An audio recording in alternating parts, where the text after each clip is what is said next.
Before I call the meeting to order, just a reminder, as Director Benarad indicated to all of you, that we are doing these meetings on a hybrid basis. People are able to watch online, call in at particular points in the meeting for community comment if they have something they wish to share that's a concern of theirs with the council, or if we have any public hearing matters, as we do tonight. We have one public hearing matter.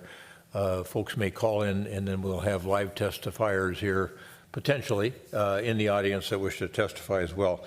So having provided that information, I'm going to call the meeting to order and ask our clerk, Sharon Allison, to call the roll of the council. Councilmember Agnew. Here. Councilmember Jackson. Here. Councilmember Pierce. Here. Councilmember Risser. Here. Mayor Hovland. Here. Next is the Pledge of Allegiance. Pledge allegiance to the flag of the United States of America and to the republic for which it stands, one nation, under God, indivisible, with liberty and justice for all. Thank you, everybody, for that. And we have a form of meeting agenda that's been published with regard to tonight's meeting. Is there anyone on the council or a staff member who wishes to modify the agenda in any way? All right, is there a motion to approve the meeting agenda as published? So moved. Second. Jackson moves, Member Pierce seconds the adoption of the meeting agenda as published. Any further discussion? Those in favor of adoption of the meeting agenda as published, say aye. Aye. Opposed? Carried. The meeting agenda is adopted. Next thing on that meeting agenda that was just adopted is community comment. And we talked a little bit about that, and we're going to have folks in the audience come up first. Give us your name and your address. Remember, you've got 3 minutes, and we've got a familiar face with us this evening, one of our colleagues, and eager to hear what she has to say. So, and anyone else in the audience who wishes to speak. So go ahead. You can lead us off. I will. Nancy Greer, 5225 Grandview Square, Unit 216. I am here to follow up on an email regarding the need for additional safety signage at Grandview Square crosswalk over Eden Avenue that I sent to the City Council along with several other people on July 24th. Since the only person to reply to me was State Rep Joachim, I will recap what I said in the email. I included several more petition signatures from Avador to add to the 133 signatures that I had previously given you, along with those several 2023 email exchanges between Nick Baller and Kathy Owens. As you know, Mr. Baller is the city's traffic safety coordinator, and Kathy Owens is a resident at 5225 Grandview Square. September 22nd, 2023, Kathy had her first email exchange with Mr. Baller about a warning flasher that the Edina City Safety Committee ultimately recommended installing on Eden Avenue later that fall. There were several follow-up emails. It is now 1 month shy of 2 years that the request was made and no advanced warning system has been installed. Representative Joachim asked me if I would like to meet and discuss the issue. I said that I would, and we are meeting on September 9th at 11:30 a.m. at the Senior Center. I am inviting the council to join us if they would like. I hope to give her a tour of the crosswalk and the curve. I am also requesting that the council members take a trip on Valley View Road.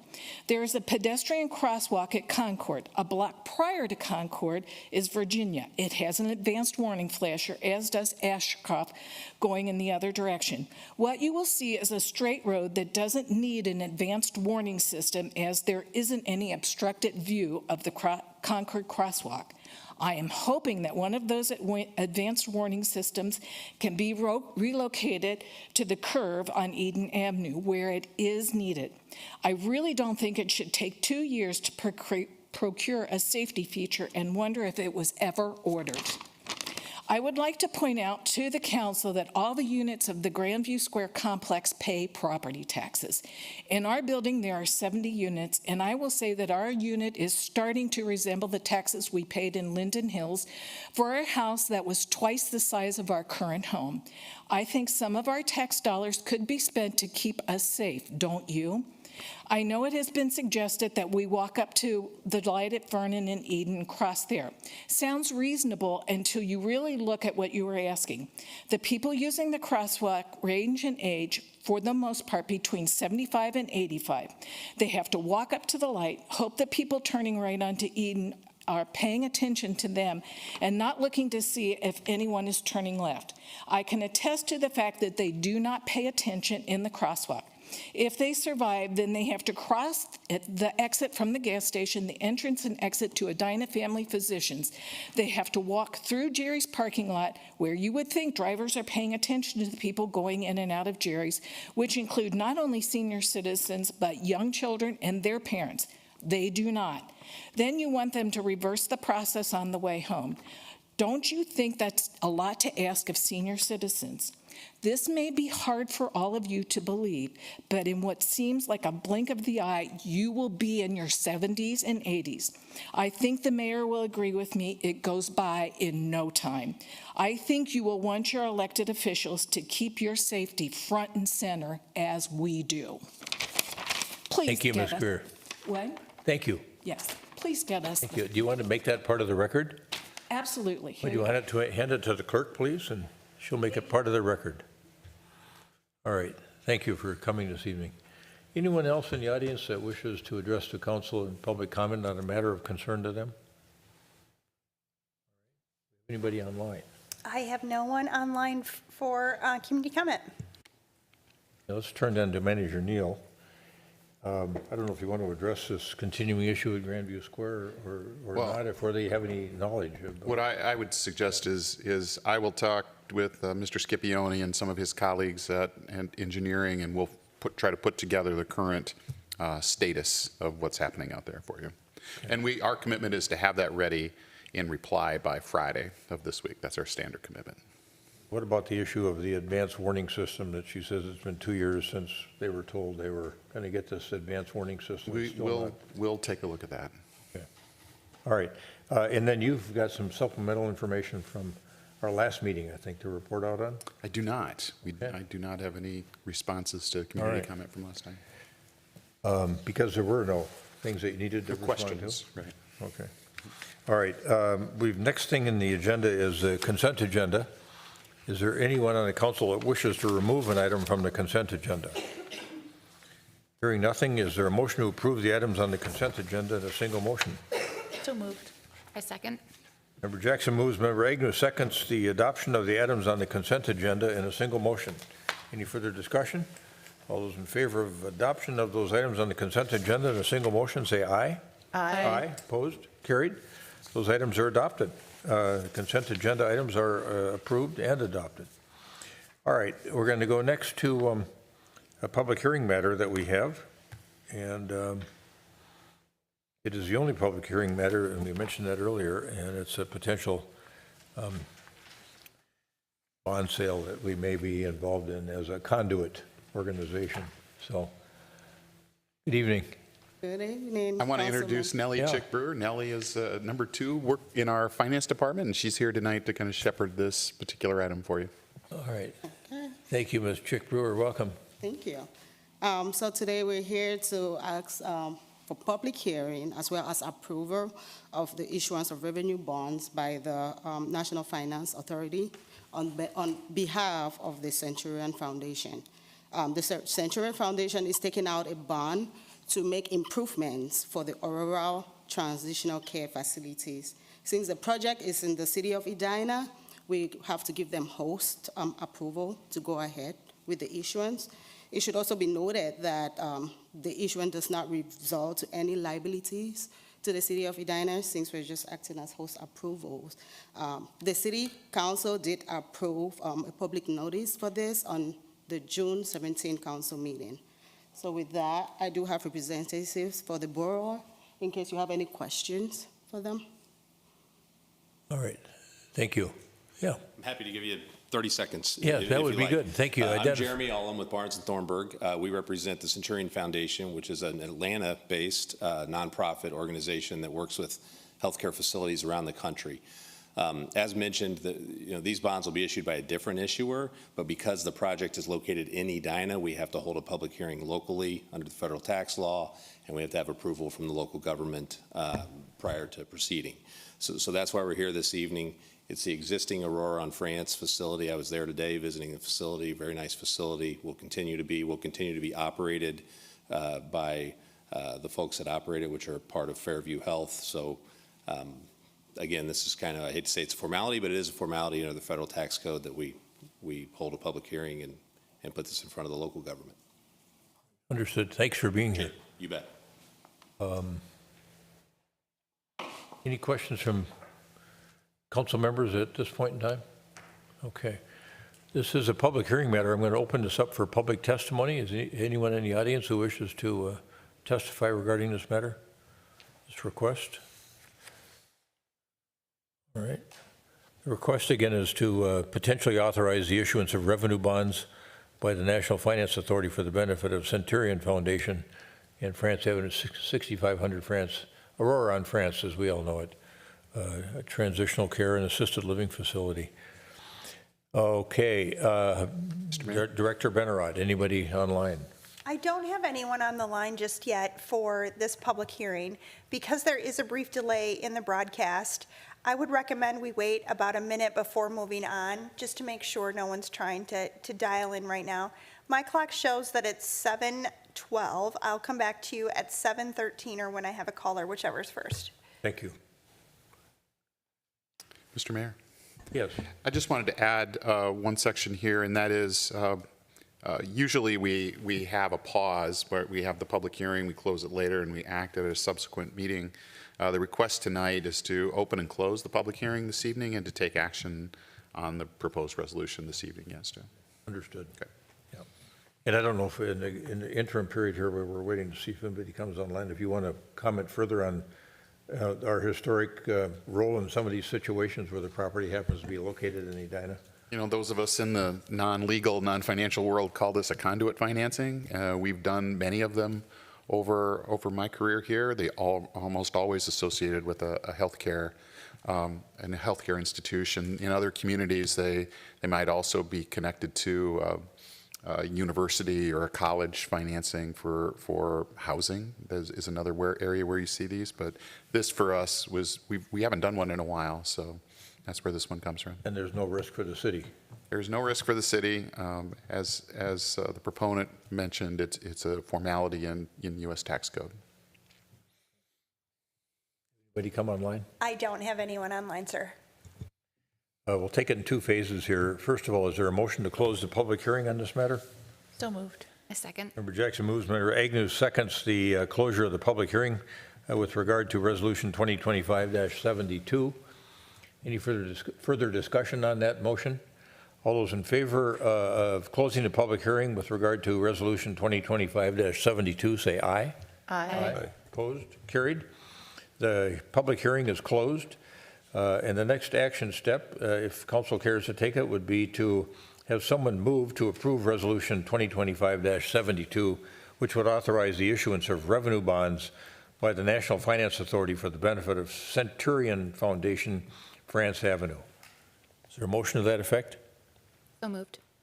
Member Agnew moves. Member Pierce seconds the adoption of Resolution 2025-72 as stated. Any further discussion? All those in favor of adoption of the Resolution 2025-72 as stated, say aye. Aye. Opposed? Carried. Resolution 2025-72 is approved, adopted and approved. Good luck with everything. Thank you. Thanks for being here this evening. And Ms. Chick Brewer, thank you for being here too. You're 1-0. You got a big win right out of the box. Yeah. Okay, we're going to move on to the next portion of the agenda, which is reports and recommendations. We got several items to deal with here. The first item is one that we see every meeting, it seems like, was a resolution involving the potential acceptance of donations on behalf of the city of Edina. This meeting, we have Resolution 2025-71, which has a couple of recommended gifts in it, and we need to approve those gifts. Is there anyone that cares to move the adoption of Resolution 2025-71. So moved. I second. All right, Member Jackson moves, Member Agnew seconds the adoption of Resolution 2025-71, which would accept donations on behalf of the city of Edina. Any further discussion? All those in favor of adoption of Resolution 2025-71, say aye. Aye. Opposed? That resolution is adopted. The gifts that are reported in this particular reporting period are to Park and Rec, Stacy Grimes, a tree at Arden Park, a value of $350. Same as those chairs we approved over at the senior center. Communications, Ambrosia Coffee for the communications department, $60 of gift card prizes for City Hall Selfie Day. So that was interesting. I'm sure Director Benrock can tell us a little bit more about that if you're so inclined. All right, next item on the agenda, in this portion of the agenda, is potential issuance of a conditional use permit for the electric vehicle maker Rivian, and this is at 3510 Galleria.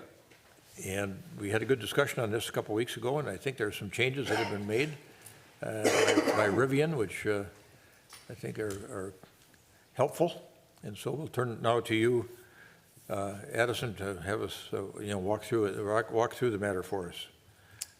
All right, good evening, Mayor, members of council. This is a request for a conditional use permit for Rivian to allow for an automobile agency selling new unused vehicles in the PCD3 zoning district. This item was first introduced at the August 6th meeting, where you also held the public hearing. So Rivian is proposing a small 3,200 square foot vehicle showroom inside the mall. They would also have 6 vehicles on site available for test drives. The staff recommendation tonight is to approve Resolution 2025-64, approving the conditional use permit. And in response to comments at the last meeting, Rivian and Galleria have provided some additional information and made some changes. So one of those items is a letter I think you should have on the dais. It's a letter from Galleria's fire protection engineer, and that confirms that the sprinkler system in that tenant space does meet the OH2 standard that was recommended by the fire marshal. Another change is a revised floor plan with the addition of an exterior door directly to the tenant space to address the fire marshal's concern about, in the event of a fire, being able to pull a vehicle out of there directly rather than having to pull it through the mall.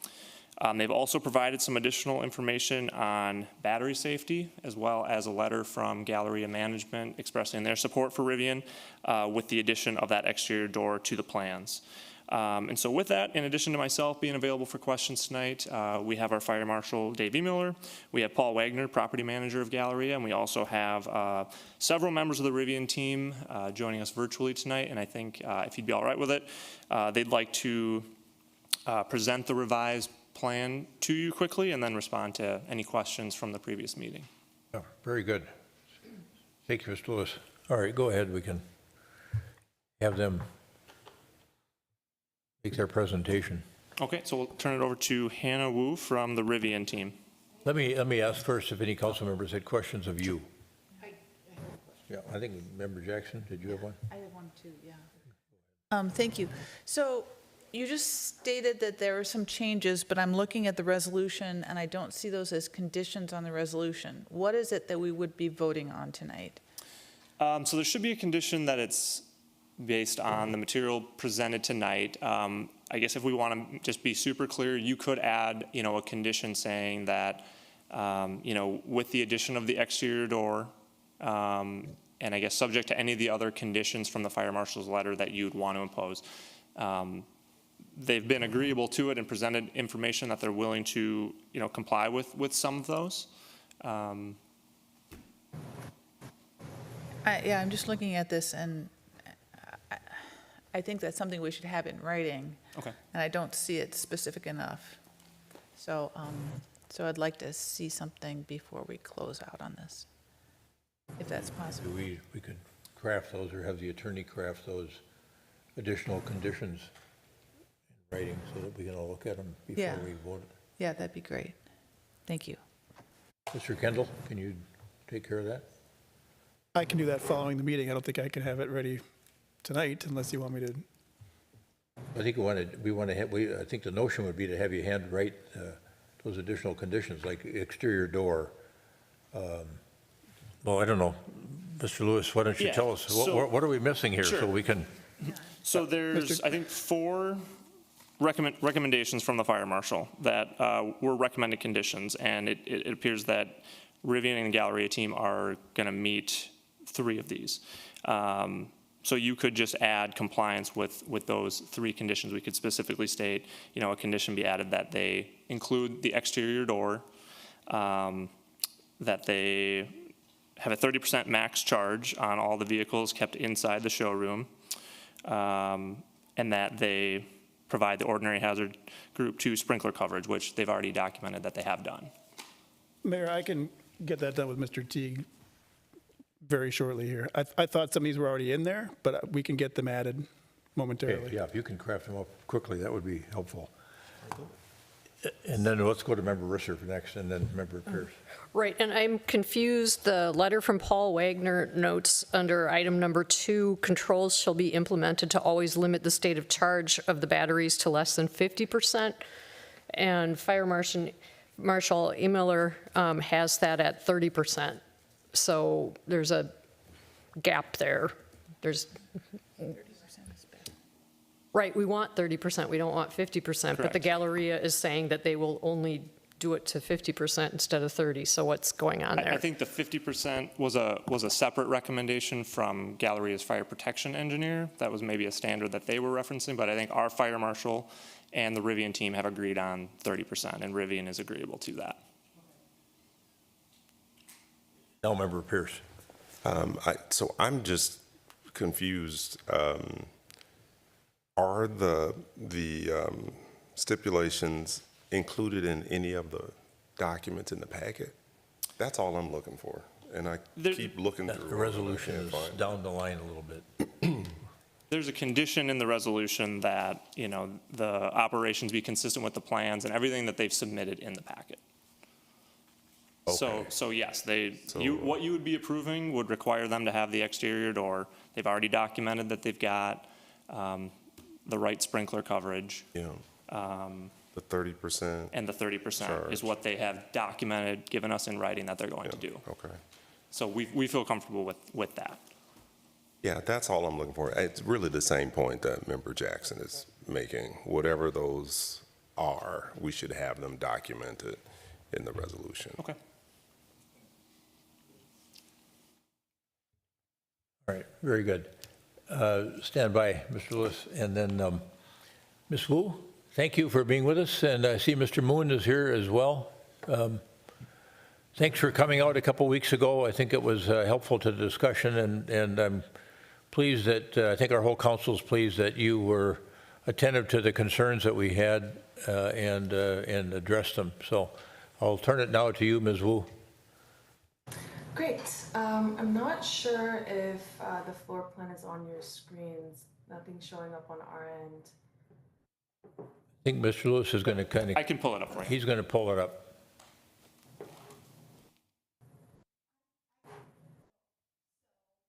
Oh. She needs to share her screen. Oh, okay. Ms. Wu, can you share your screen? Yes, I can. That's the way we can do it. Otherwise, you're going to be We are gone, or fancy, but we we'll do just have not audio. have the split screen out here yet. No problem. Let me share my screen.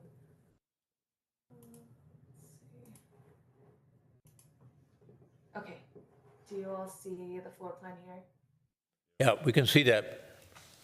Great. So what we have done is we've taken the council and the fire marshal's comments, and we rotated our backup house to be stuck to the left side and added an exterior door to the back.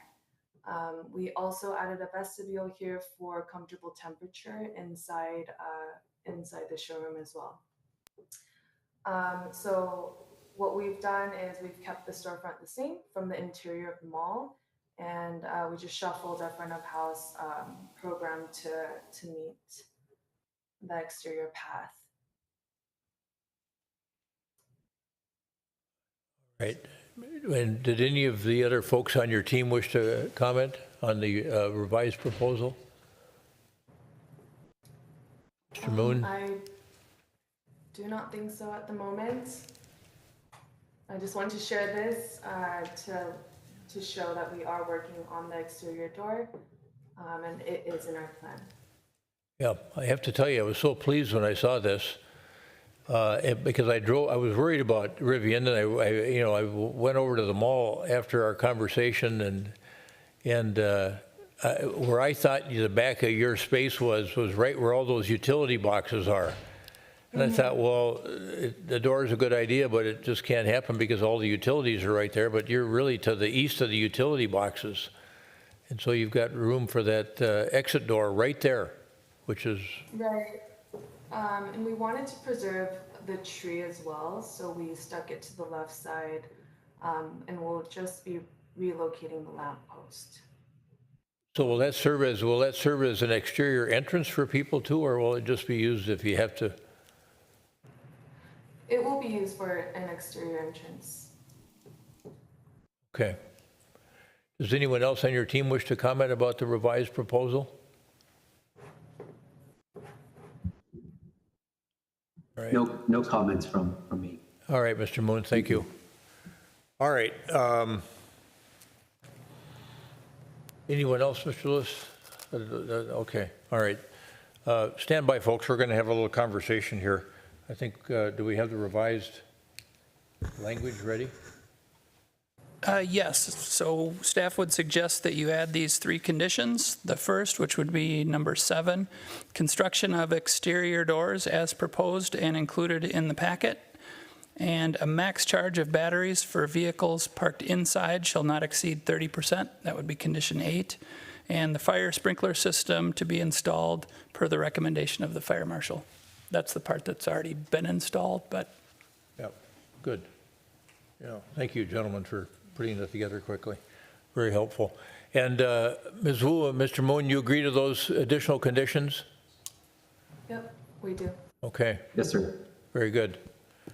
Well, I'll tell you, I tried to call this friend of mine who is the mayor of White Plains, New York, Thomas Roach. I couldn't get a hold of him today. Shame on me, I waited too long to get a hold of him, but I did talk to the mayor down in Normal, Illinois, who is right where the factory is, and he said, Jim, I don't think there's much risk of a fire if you've got those kinds of conditions going, and then they put a door in there. So I just wanted you to know that, and my colleagues as well. Okay, we've got a staff recommendation to adopt the, authorize the issuance of the conditional use permit for 3510 Galleria to Rivian.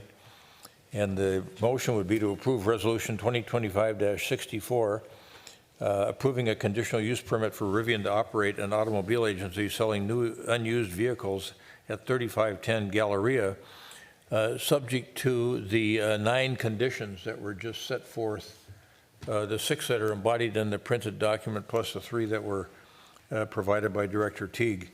Those 9 conditions then would be part of the resolution. Is there a member of the council that wishes to move the matter?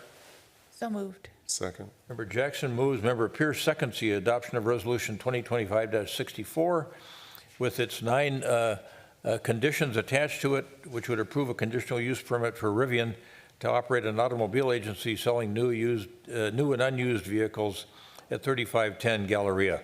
Any further discussion? Yes. Member Jackson. I just want to know if our fire marshal has any comments that he wants to make. I don't have any. Okay, thank you. Thanks for that. Yeah, Thanks for asking. thanks to everybody who's been working to resolve this. I appreciate that. All right, yeah, we may stand by Rivian. We may have a few comments from council members after we vote here. So, and I know you want to stick around for the vote. So any further discussion? All those in favor of adoption of the resolution 2025-64 as stated, say aye. Aye. Aye. Opposed? Carried. You've got unanimity here of opinion for Rivian, and we welcome you to Edina. We're excited to have you here. With a retail presence at a great shopping mall in our region. So I think you'll be well served and be a good tenant, and you'll have a good landlord there as well. I think there's a lot of traffic through there, foot traffic, so I think it'll be good for you. All right, anybody else have a council comment? All right, that's it. Ms. Wu, Mr. Moon, thank you. Okay. Next matter in front of us is Resolution 2025-68, the potential adoption of that resolution. It involves the acquisition of property at 5146 Eden Avenue, and this is parroting a bit the work that we did at the HRA a week or so ago. And Mr. Neuendorf has this matter. Yes, thank you. Good evening. I have a couple items tonight, but we'll start with Resolution 2025-68. And as you referenced, this is a companion piece regarding the city's old public works lot at 5146 Eden, a site that's been talked about, vision discussed for quite some time. We are at a point where we intend to move forward to find a new developer to build on that site. And one of the directions that you'd given staff earlier in the year was to look into the possibility of creating more revenue for the city from this site, from the sale of this site. So currently the property is owned by the HRA, and it was transferred to the HRA a few years back to separate those functions of real estate deals and contracts and zoning provisions. So as an HRA body, we've done some additional work over the past few years, but over this last 8 months in particular, to identify a prospective development team to pick it up and run with it. What we'd like to do at this point is transfer the property from the HRA ownership to the city ownership. The benefit of that is when the property is sold, when we actually close on it, those real estate proceeds will be deposited to the city budget rather than the HRA. So at that point in time, as a city council, you can determine where those dollars can best be used in our community. The city spending authority is much broader than the Housing and Redevelopment Authority. The city can use it for operations, for debt reduction, for quite a variety of tasks. And so this transfer gives you that extra flexibility. At our HRA meeting last week, as the HRA board, the direction was granted to transfer it to the city, subject to the city accepting that transfer. So that's where we are today, is this resolution would accept the transfer of the property. In the future, we will bring forward a real estate contract with a new development team. We anticipate that coming to you in September or October. And then once that contract is in place, the new developer will begin the process of rezoning, entitlements, site plan approval, all of our typical development controls. But today we simply are recommending that the city council accept this property so that it is transferred there. Part of the background of this is a procedure that our city attorney had recommended that we acknowledge, and that is typically when a city buys or sells a property, we seek the opinion of the Planning Commission as to whether or not that purchase or the sale impacts our comprehensive plan. In this particular case, since it's only an internal transfer and we're not building anything, we're not, there's no net outcome of this immediate transfer, staff and our city attorney is of the opinion that this particular transfer can be made by the city council without Planning Commission input. But in the future, when we have a contract with the developer to actually build something, of course, that's where the Planning Commission will provide the input. So our recommendation tonight is to approve this resolution. For this particular resolution, a 2/3 majority vote is required, which is a 4/5 vote to accept this property. With the vote, the city attorney will move forward with all the necessary paperwork to transfer the name of ownership of this parcel. And with that, Mayor, I turn it back to you. All right, thank you. For those that may be watching in, the presenter is Bill Neuendorf, our Economic Development Manager, and I'll turn to my colleagues now and see if anybody has a question for Mr. Neuendorf. All right. Yes, Member Agnew. So what happens if we finish this transfer to the city, but then for whatever reason the project falls through? What do we then do? Do we transfer it back to the HRA, or how would we move forward? That's a possibility I'd rather not explore at this time, seeing that we've done this 6 or 7 times already in the past. there's no right or wrong way to do it. The city can certainly buy property, sell property. For quite some time, our goal was to really reposition this as a funding source for our HRA budget. That was a goal a few years back. With the recent conversations about our budget impact, we shifted that goal to put it back in the hands of the city. So in the future, if this arrangement with the new development team does not happen, we still have all the options available to us. All right, any other questions for Mr. Neuendorf? So the recommendation from staff and Mr. Neuendorf is that we approve Resolution 2025-68, and authorize the acquisition of the property at 5146 Eden Avenue, and in that process find that the acquisition has no relationship to the comprehensive plan for the reasons stated by Mr. Neuendorf and our city attorney. Is there a motion to that effect? So moved. Second. Member Jackson moves, Member Pierce seconds the adoption of Resolution 2025-68, finding that the acquisition of the potential property at 5146 Eden Avenue has no relationship to the comprehensive plan, and also authorizes the acquisition of that property at 5146 Eden Avenue by the city of Edina. Any further discussion? All those in favor of adoption of the resolution as stated, say aye. Aye. Opposed? Abstention? All right, the motion carries. The resolution is adopted. 2025-68 is approved. And next we're on to item 8.4, which is a potential amendment of the redevelopment agreements with Edina Enclave LLC and Lifestyle Communities. Again, something we talked about and dealt with at the HRA as well. Correct. Bill Neuendorf, the city's economic development manager, with this one again. Apologize for not introducing myself the first time.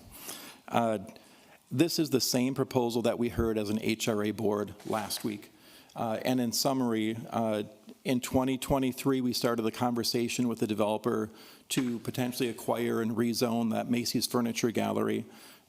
In 2024, the HRA and the City Council authorized the use of tax increment financing to reimburse the developer for some of those qualified costs of that site.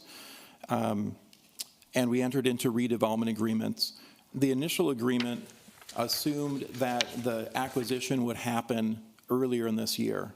And for a variety of reasons, the acquisition by the developer has not happened yet. So everyone is familiar with the site at this point. It's 7235 France Avenue, the Macy's Furniture Gallery. The current conditions are the same as they were for the last couple of years. A large building with a even larger surface parking lot. The key distinction is that today the Macy's Furniture store has moved, so the site is currently vacant. That was the first step to happen on this property, was to relocate that viable store into Southdale Center Mall. That happened in May or June of this year. So with that store now relocated, the developer can move forward and acquire the property and keep on pace. The project that we're talking about is the same as it has been, subdividing that large property into 4 building footprints to have 4 buildings subdivided by roadways, walkways, bike paths, etc. So with this amendment, the key thing that we're looking to do is grant the developer a 9-month time extension to deliver on the promise, on the proposal that they presented in the past. So initially, I mentioned they were going to close in January. They now have scheduled the closing in September. So this amendment simply adds 9 months to all the completion dates in those TIF agreements. No other changes at this time. It's still the same project, the same level of support, the same level of investment. So with that, I will turn it back to you. We do, of course, recommend, as we did at the HRA meeting, that this first amendment be approved. Patrick Brahma, the developer with Enclave Companies, is here with us tonight if you have any questions for him.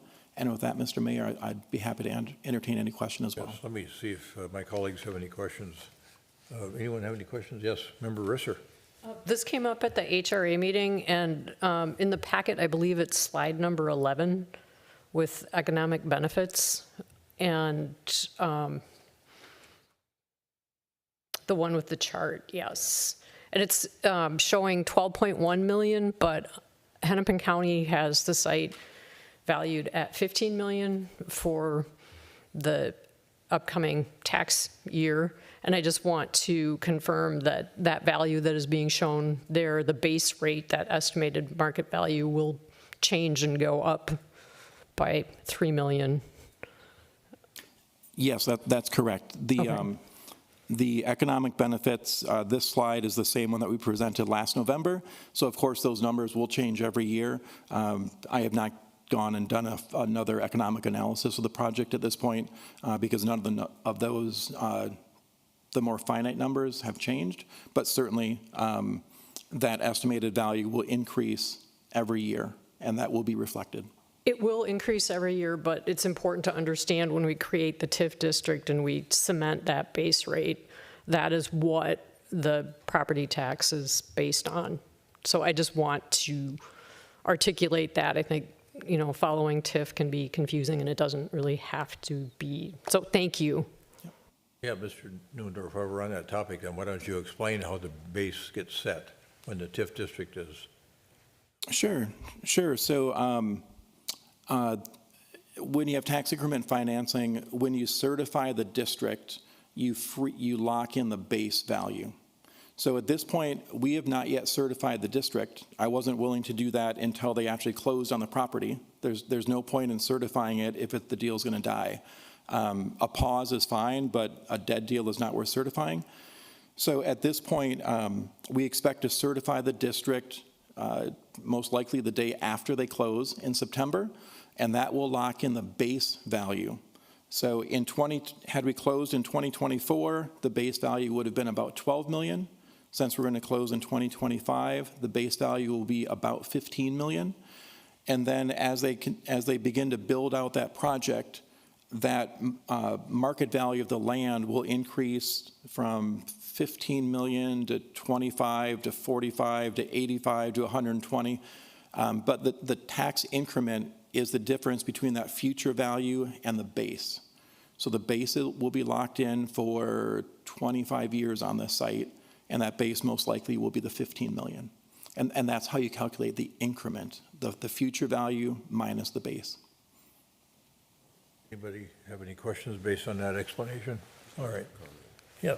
I think it's also worth noting that the value is set when the district is certified, but so are those property taxes that are being paid as well. So they continue to pay property taxes to the various taxing bodies. So whatever our usual cut is of commercial and industrial property, we will still continue to receive that.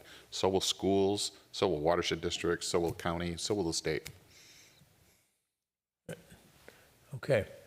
The motion is to approve the First Amendments to each of the three redevelopment agreements for 7235 France Avenue, including the southwest element, the northwest element, and the east element, and authorize staff to carry out the terms of the amended agreements. Is that correct, Mr. Chairman? That is accurate. Yeah. Is there a motion to that effect? So moved. Second. Member Jackson moves, Member Pierce seconds the adoption of the motion as stated. Any further discussion? Yes, Member Risser. I just want to note that I am concerned about the degree of development, the intensity of it. It is very dense, and going back to the Greater Southdale Area Final Land Use and Transportation Study that was prepared for both Hennepin County and the city of Edina from 2005, it is noted that this whole area really should be approached with managed growth and incremental change, not transformational change. And for those reasons and other reasons, I am not going to be supporting this. All right, thank you for that. Any other comments? All right. All those in favor of adoption of the motion as stated, say aye. Aye. Opposed? Nay. Carried. 4-1 vote. The motion is approved to adopt those First Amendments to each of the three redevelopment agreements for 7235 France Avenue, which includes the southwest element, the northwest element, and the east element. All right, very good. And keep going, Mr. Newendorf. You're on a little roll here. The next one is Resolution 2025-69. This is a unique one. It's a resolution to recognize and approve a special law that was passed by the Minnesota legislature for the 70th and France TIF district. This is a request that the city made back in 2024, and then again in 2025. We were finally able to secure that state law this year in this session, and Edina was one of 13 municipalities in the state that was pursuing special legislation regarding tax increment financing.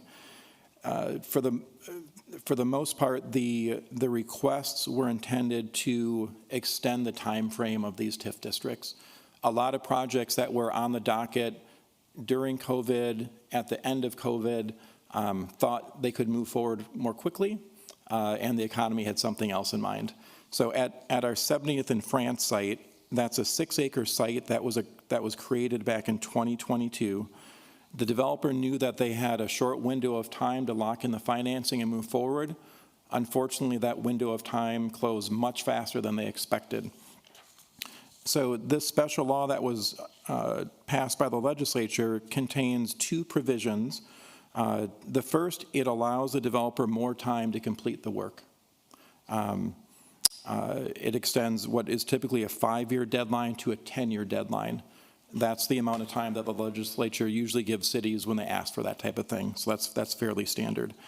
The second thing that it potentially does is extend the number of years that the TIF district would be in effect. At 70th in France, like all of our TIF districts, when we first established them, we try to create them for the minimal amount of time that we think is necessary. So for this one, we thought 15 years would do it. Now that we're multiple years into it and haven't even really begun, 15 years is not going to reach our goals. So this law allows the city at some point in the future to extend that district at our choosing up to a total of 25 years. There's a high bar to get to that point. So what you're doing tonight is not extending the district. You're just recognizing that a special law has been passed that would allow you in the future to extend the district. In order to extend it, the HRA has to approve it, the city council has to approve it, the school board has to approve it, and Hennepin County has to approve it. It's a very high bar. But that all starts tonight when you approve this resolution that recognizes that there is a special law and that this even is an option for us. So with that, Mr. Mayor, I turn it back to you, and certainly staff recommends that we approve this resolution and begin these conversations for the site. And the reason that you're proposing recognizing the special law is that's a requirement of the statute. Correct. Yes, there's a state law that says that any special law, after it's approved by the Senate, the House, and the governor, has to bounce back to the council to be approved here. And so that's a little bit of back and forth, but that's part where of the we are. legislative process here. That's right. All right. We've done this a few times, actually, in the past. Questions for Manager Neuendorf on this particular matter? Member Risser? When this came before the legislature, I'm just curious if they were aware of the proposal that the city build the parking ramp and take on the risk associated with that. Was that presented to lawmakers? It was not. That is not within their purview. Their purview is really limited to the law that enables TIF, not how TIF is actually used. So there was no discussion at the state level about that concept.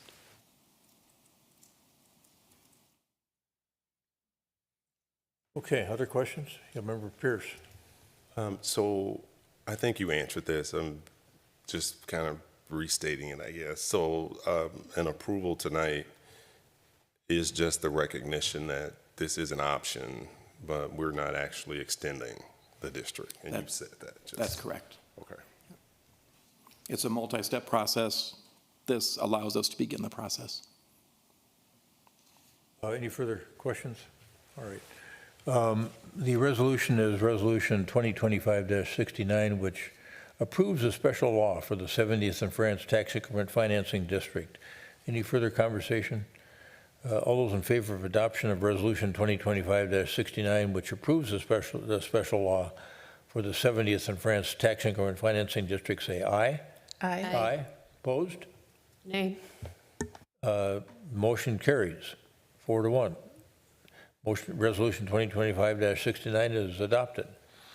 And now you've got basically the same situation with respect to the project across the street. That's correct. Yeah, this one is Resolution 2025-70. It approves the same type of special law for that 72nd and France number 2 TIF district. That's the district that was created in 2023. That includes about a 6-acre parcel on the west side of France Avenue. Now, while that project got off to the same slow start and has some of the same challenges and needs, thankfully that project is finally under construction. So that's the one, the office building broke ground in the spring. The apartment building just broke ground a few weeks ago. So they are moving forward, but we still think there could be a predicament where we need some extra flexibility. And so this resolution would allow the city to recognize the state law that was approved and then decide how to implement that in the future at our choosing. The extension of this district is also just like the previous one, subject to HRA approval, city council approval, school board approval, and Hennepin County approval. But it all starts tonight by recognizing that this law exists. And with that, we certainly recommend this be approved. Member Pierce? Thank you, Mr. Mayor. So 2 questions. One, so this project is in motion. And so if we extend or if we approve this law, how does that impact a project that's in motion now? Yeah, good question. So the way that the tax increment financing laws work, the project, whether it's done by the city or the developer or whomever, you have 5 years to lock in your permanent financing obligations. So had they begun right away as they had hoped, we think we would have met that. But before the city pledges and issues them a TIF note, we want to make sure that they finish the building. So just as a matter of our policy, we tend, I can't think of a case where we have issued a TIF note with a project not finished. We want the project finished, shiny, people working there, people living there, and then we'll issue those TIF obligations. So this gives us a little bit more flexibility at the end to make sure that it's finished. Also, there's been a lot of conversation about public improvements at that intersection. Crosswalks, sidewalks, underpasses, overpasses. I don't think that is the type of thing that's going to be decided upon instantly. And so if we really want to fund some kind of public improvement near that site, we're going to need that extra 5 years to make that decision. So that this resolution also gives us that flexibility. So in that case, we're further minimizing the risk to the city because you probably would. I'm not trying to put words in your mouth, but if we did not have this option and the project wasn't as far along, would we actually write a TIF note before the project is completed? You just said you would not want to do that. But in that case, if we don't have another option, what would we do? Yeah, we try to avoid it. State law gives the city council a lot of authority, a lot of leeway on how to actually use TIF. Yeah. But here's one example. So the Pentagon Park TIF district, created in 2014, the city issued TIF notes in 2018, 2019, 2 nights before our 5-year deadline. While the road was installed, there wasn't anything, there was right after COVID, so there was a vacant shell for the retail, there was no housing, there was no bank. We went ahead and issued the TIF notes, reminding the developer that it was a worthless piece of paper until they actually built something. That's not the way we'd prefer to do it. We'd much rather see a shiny building that is paying taxes and occupied. We have some flexibility, but I'd want to give yourselves more flexibility to get the project finished first. So last question, that makes sense to me. When you have tools like this at your disposal, in this particular case, are you intending to use this for maybe the previous property? I get in this scenario, it's a little different because this project is underway. So is it your intention to request approval from those four bodies? You know, that depends on the direction that you give later tonight about this underpass, whether or not you want us to keep looking into it. But certainly, it took over 2 years to get this flexibility from the state. Now that we have it, I really recommend we recognize it. If we choose to use it or not, that's your choice. But it takes years to get these kinds of bills through the state. And now that we finally have it, I think we want it as a toolkit. Got it. Last question. You said there's four bodies that have to approve it. How does the approval work in terms of using it? Is it each body has to be unanimous? Is it simple majority of the bodies, or what? That's a good question.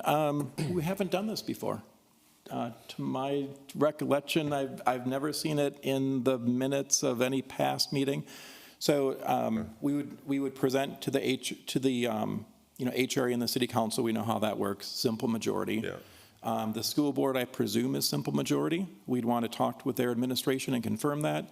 And Hennepin County, I also presume, is simple majority. But again, we'd want to talk to their administrators and see if they have anything special in their policies. And I guess my question is, if one of the four vote no, is it a simple majority of each of the bodies, or? Oh, sure. If one of the four votes no, it's dead.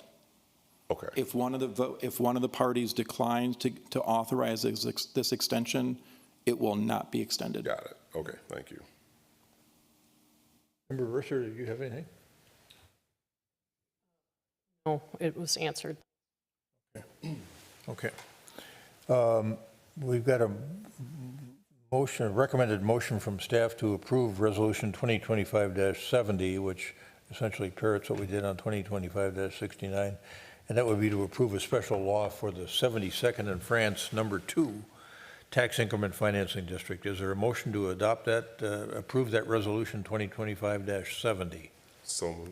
Second. Member Pierce moves, Member Jackson seconds the adoption of resolution 2025-70, approving a special law for the 72nd and France number 2 tax increment financing district.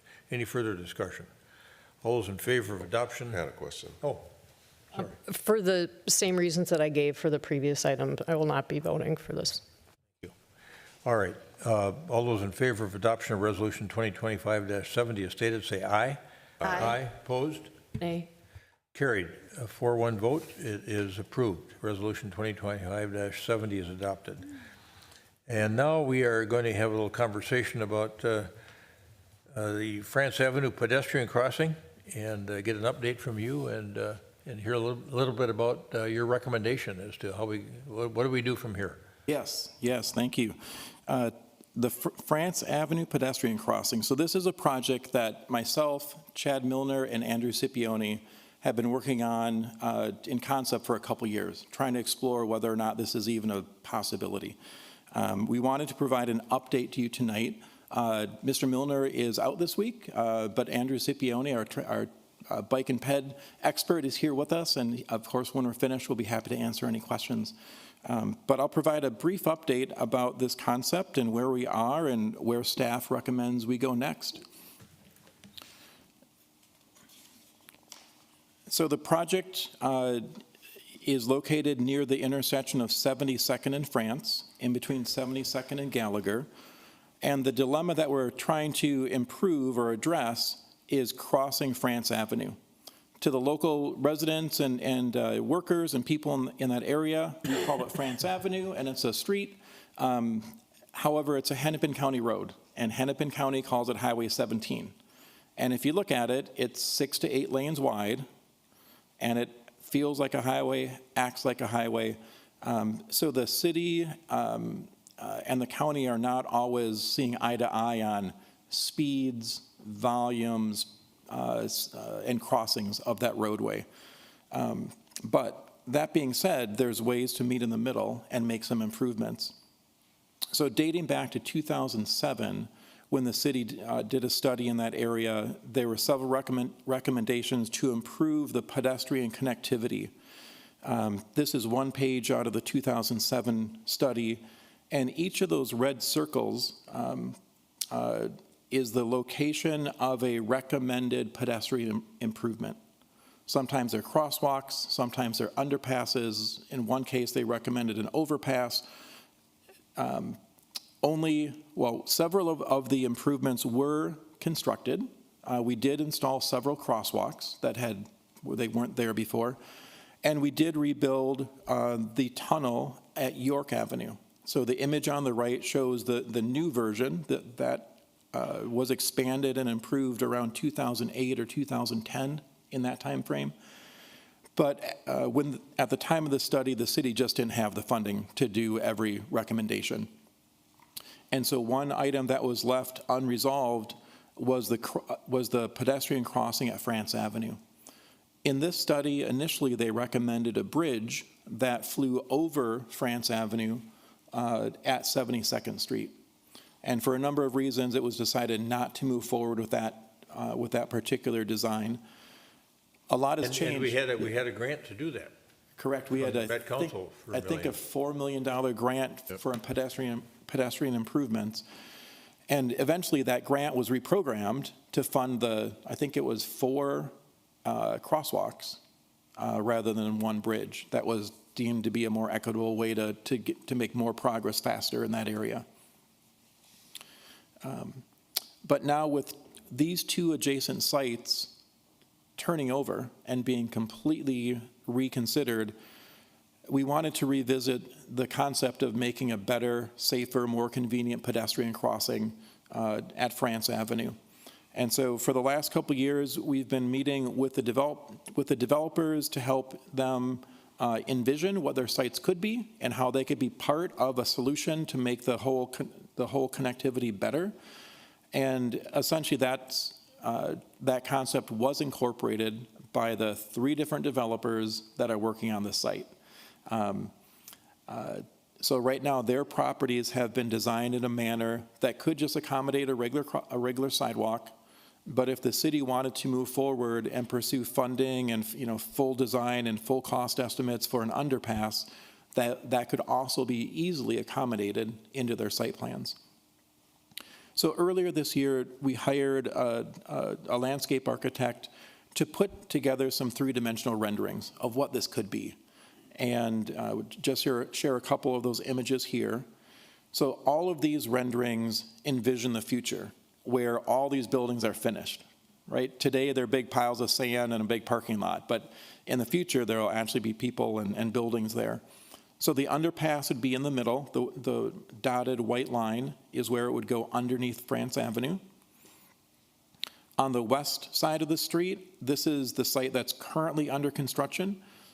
Through the development process, we secured a 60-foot public easement in between those 2 buildings that certainly could be used to make the first entry point to get under the road. Here's a rendering of what it could look like as you move towards the east. So the buildings in the background are the future buildings on the Macy's furniture site. And we did some initial rendering and visioning of having a very wide sidewalk and trail. One of the concerns we heard from the very beginning was safety and security. And the things that really dissuaded people from using something like this was if it was too narrow, too dark, and too scary. And very early on, we said, if we're going to build a scary tunnel, we're aiming in the wrong direction. And so as we went through the design, rather than an 8-foot wide tunnel, we're recommending moving forward with an underpass that's about, this is shown as 33 feet in width. So it's much more broad, and there'd be 1 or 2 intervening sources of natural light.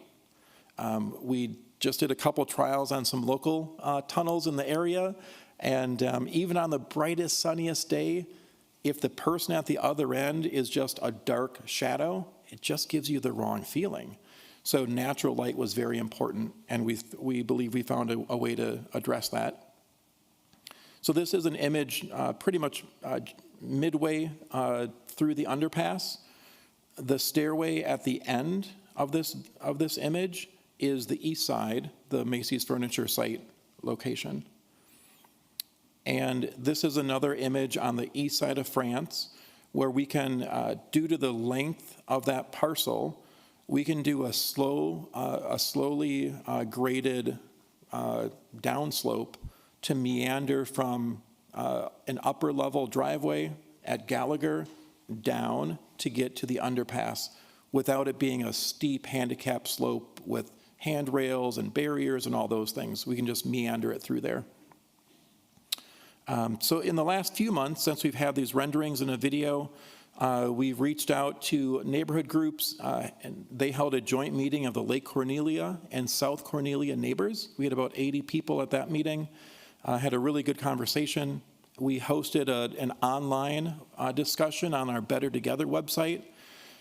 We had over 2,000 people view that website, and over 250 provided comments. And there was a pretty robust discussion online. We also reached out and added a question on our annual quality of life survey about this concept. And then we also had discussions as an HRA board, a discussion with the Planning Commission and with the Transportation Commission to get their input. And, I joke about this sometimes, but often at City Hall, we always hear what people don't like. Things that went wrong, things that could have been done better. This is one project where I would classify the typical response as strongly supportive for a whole variety of reasons. Now, not everyone was in agreement. There's still some questions, some concerns, and some people that are vigorously opposed. But overall, we've heard a lot of strong support. And these are voices that live in the area, work in the area, and they see this type of improvement as improving the access to the park, to the trail, to the homes, to the business, and to their school. They envision this type of improvement as a way to boost the quality of living in that neighborhood and the overall walkability.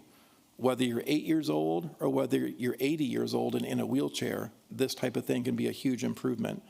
And not just convenience, but safety. There's a lot of, there's several comments online about near misses at the crosswalk. One person had a comment that 2 of their friends got hit in the crosswalk on different occasions. Comments from wheelchair users that say, it looks great if you can walk quickly. I can't walk quickly. I'm in a wheelchair. It takes me a long time. And then a few comments that just kind of wish that we'd already done this. They saw what we did back in 2010 at York Avenue, and they had hoped for a future or hoped for a past where we had already made this decision. It's a challenging decision. I don't want to overlook that. So a lot of strong support, and that came out in person, online, and in our quality of life survey. The opposition is really about cost. It's potentially a very expensive project. And other comments stating that the existing crosswalks are adequate, and this is just a wish, and a lot of comments about I drive on that road all the time, I never see a problem with anybody walking. People that are driving aren't always looking for the walkers, that's part of the problem, but that high cost is certainly something to pay attention to. And then several concerns, and they, for the most part, they get categorized into 2 types of comments: personal safety and security. Is this dark and scary? Is this the kind of place that's going to get vandalized and just have unhoused people living there? Those types of concerns. And then also about mixing people on foot with people on bicycles. So several comments from people on bicycles saying, hey, this doesn't look safe for me. I have to make a hard left and then a hard right. You should ease it out so I can go faster. And then some concerns from walkers saying, wow, do we really want to be right next to a fast-moving bicyclist? I'm on foot. We need to be safe here. So that whole relationship between bicyclists and pedestrians is certainly something that we have to give further study. At this point in time, we have no desire for this to replace that existing bike trail. We've got the 9 Mile Creek bike trail there. It works well. We're envisioning this more as a local branch and a way to access that bike trail, not to replace it. So far in our design, we've not designed it for fast-moving bicycles. Some of those hard corners are there for a reason because we want bicyclists to slow down. They're being mixed with pedestrians. And then the last comment or concern was just the disruption. This is a big project. And, you know, we think about the new bridge that we're building just behind City Hall here. This has been a very disruptive summer with that bridge construction. To build something like this will be another disruptive summer, and there's some concern about whether or not that can be mitigated and handled. I also included some of the random samplings from Better Together. I think I went through most of these. A lot of support. Other comments, this is a want, not a need. It's comments that started off, this is really interesting. Of course, we wish we could have it, but it's not worth the money. So we heard some of those concerns.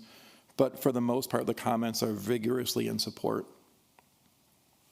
And then our quality of life survey, we had over 70% of the people that responded to that survey show support or strong support for some type of improvement at this project or at this location, not just repainting the crosswalks, but some type of real improvement. So next steps, you know, right now I've been describing this concept to date purely as a concept. We've invested a little bit of money to see if this is even worth bringing it to this point. And so far, we found that this is viable from an engineering, from a social, from a design perspective. It's possible. We also think that from a financial perspective, we've got some good sources to fund it without relying on the city's general levy. That came out loud and clear. But there's 1,000 details that need to be refined. First and foremost, going back to where I started, this is a county road. So right now, our focus has been on the pedestrian. Soon, if we want to keep going with this conversation, we'll need to get approval from the county, and their focus is really the roadway, not the pedestrian way. And then we need to work on aesthetics, lighting, landscaping, speeds of bicycles, how we safely separate bicyclists and pedestrians. There's a whole myriad of details that need to be looked into further. And that's what the preliminary engineering phase is about. So far, we're only in concept mode. If we really want to continue to explore this, we're recommending that we advance this into what our engineering department calls preliminary engineering. That entails hiring a full-fledged engineering firm to work out some of these details, to get the plans in front of the county, to get their approvals, and to start figuring out some of these details. In fact, all the concerns that were raised by the commenters, we really need to advance that and address those concerns. So typically, staff would just move forward and bring a contract to you. This is a big project. We didn't want to shock you. We didn't want to outrun you. And so we wanted to bring this update to you this evening to get your input and your direction. Our recommendations, if you so direct, is to continue to work with the developers. They are asking us what they should build. They are going to be pouring concrete sidewalks in the next year, and they're wondering, should the sidewalk be up here at the street level, or should I keep excavating and pour it down there? Because they're willing to do it at their expense. So we should give them some direction, whether or not this is something we're truly considering. Also recommending that we move forward and solicit bids for preliminary engineering work.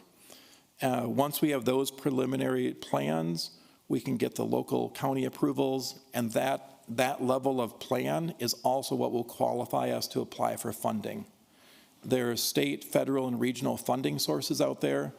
They don't work off of concepts. They work off of hard engineering drawings.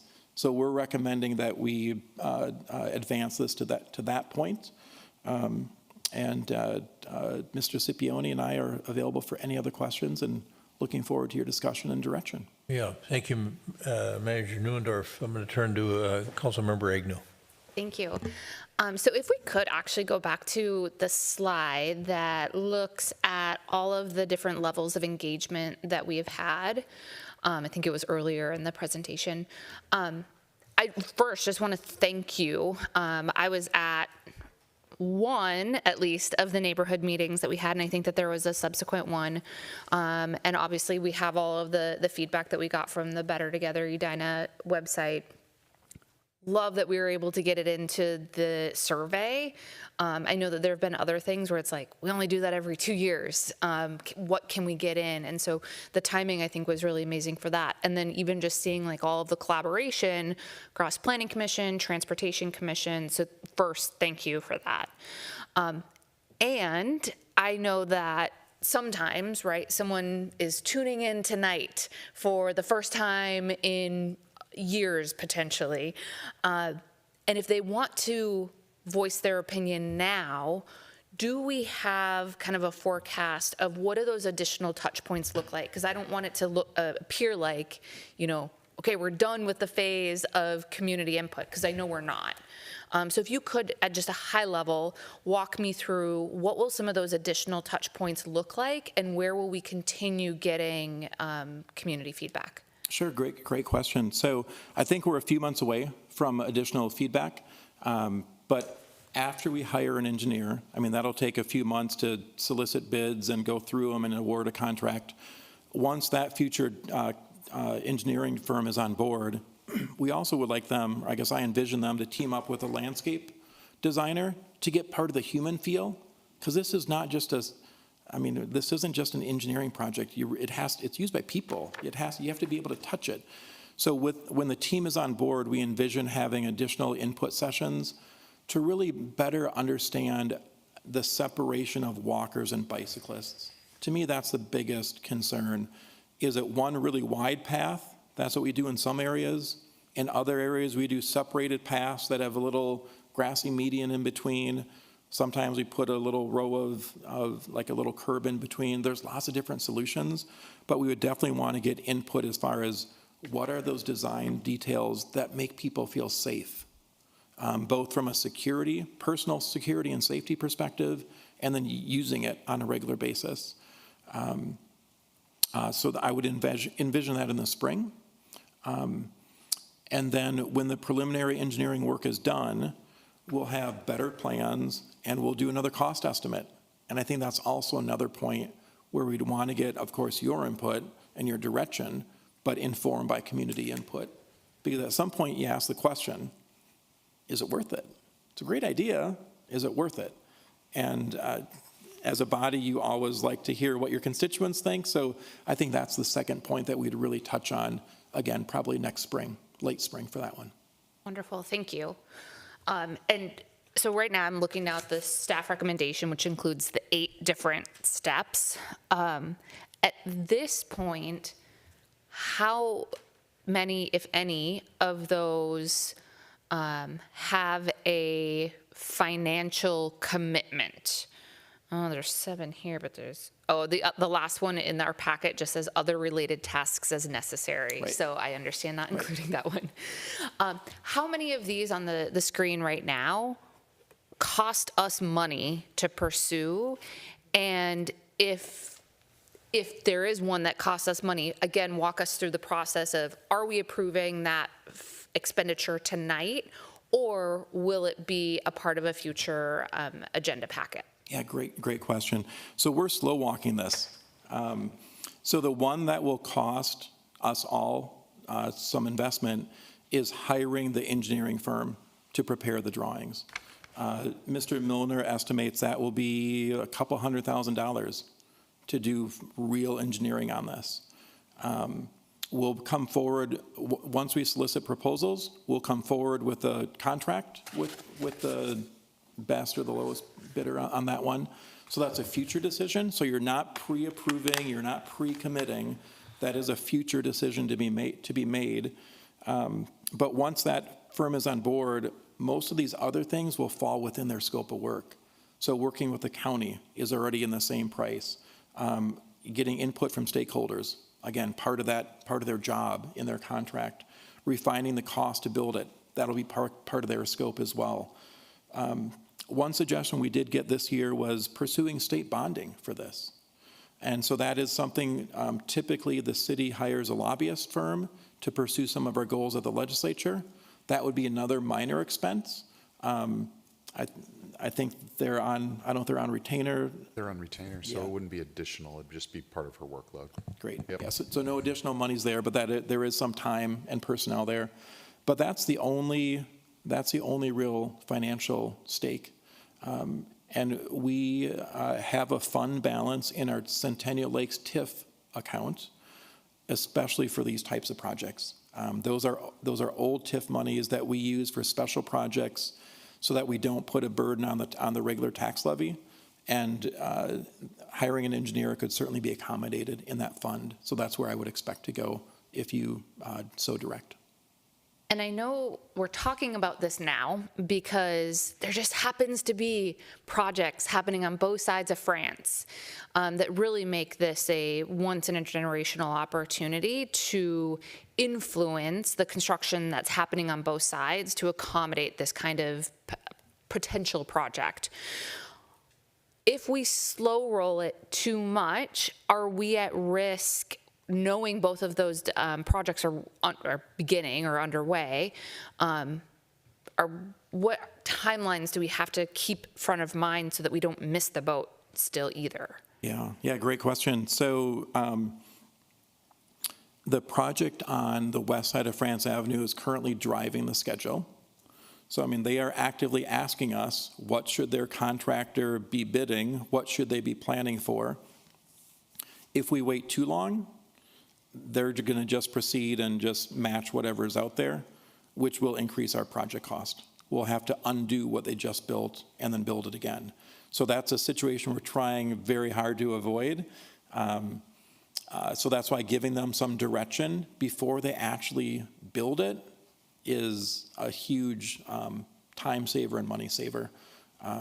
And we're talking 6 to 9 months before they actually build all the landscaping. So if we wait too long, we run the risk of having some of the costs go up.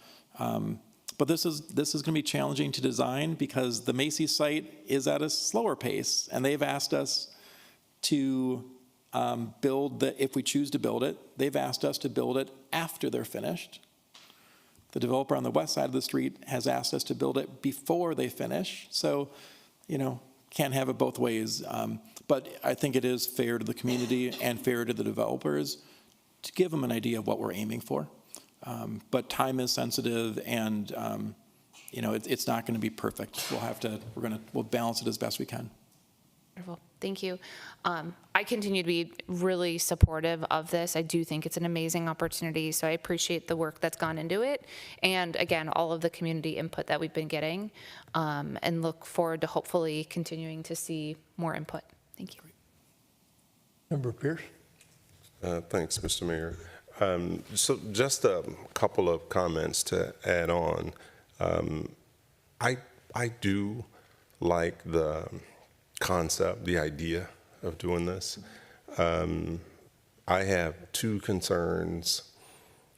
One is cost. So how much is it going to cost, and can we afford it based on the priorities that we'll have? So that's one. And then two is safety. And so when I have looked at the renderings in the past, I don't know that I would want to use it because it's so long, and I know we're kind of designing it so from one side you can see your destination, so you're not going around corners, and that helps it feel safer. The natural light makes it feel safer as well. But those two, can we afford it, and what can we do to really make the use of it safe? Because I don't know that I would. Well, I'd say it this way: I would not feel comfortable using it alone. So if I was with someone else, I certainly would feel safer if there were two people, right? And so I don't know what to do about that, but that will be one of for sure, of the engineering firm as they're kind of thinking about this concept, and we're looking at other potential concepts to mirror. I think safety for me is huge.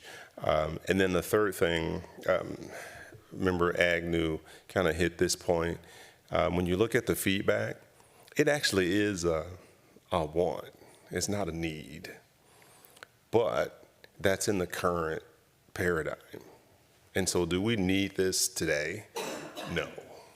Right? In the current state, even if Macy's was there and the original office building was there, would we need it? Not really. Right? It would be a nice to have. But as that area continues to develop and the construction completes and we have an even more vibrant community on either side of France, at that point, it would be a need. And so it makes sense for us to be thinking more future focus and making this, how can we make this an amenity that is there and available for the future of how we envision that space being activated. And that's really, that last point really just underscores why I think from a safety standpoint, we got to figure that piece out. Because if we can make it a safe underpass, I do think it would get a lot of use from the current communities, right?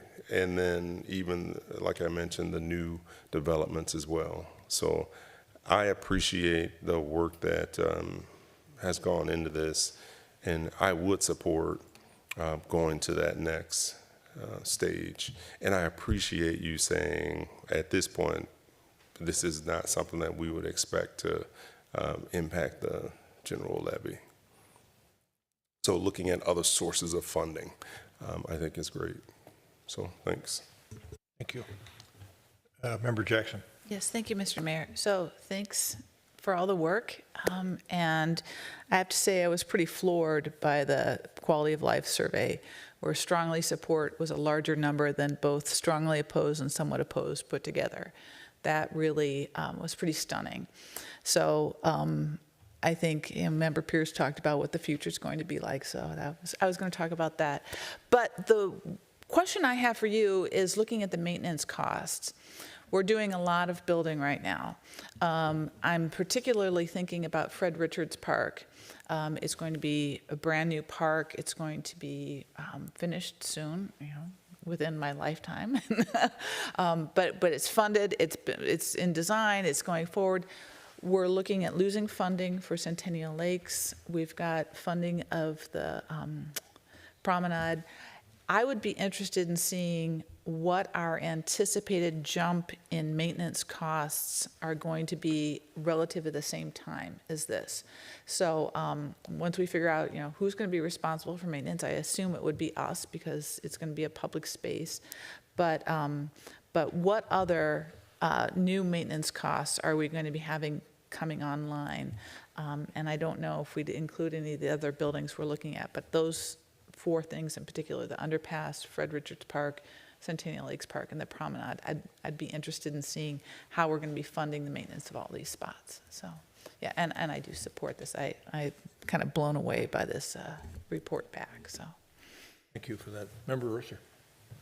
I first want to say thank you for all the work that you have done. And also, really, this is frustrating because I had a slightly different response to the feedback from the Quality of Life survey, because what we have been presented thus far has been such a beautiful vision of what this could be. And so we see initially, and this was up until December of last year, which wasn't that long ago, the idea that this would just be like the York underpass. And then with the video, it's a beautiful summer day. It's daylight. It's not 4:30 in the fall when it's dark. It's not raining. I look at the flood map. This is an area where water is an issue.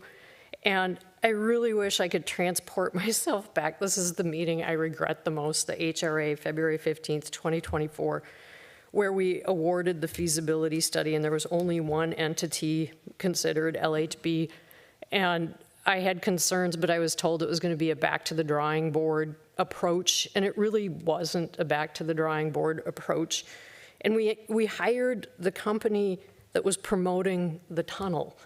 And I still can't believe I signed on for that. And it's really, I wish all of this time that we had been using had been done in a more objective kind of way, but you can't really go back. And so I am concerned about issues that Member Pierce brought up about safety, security. I am concerned about maintenance, especially since water has been such a problem in this area and we're going to be tunneling under.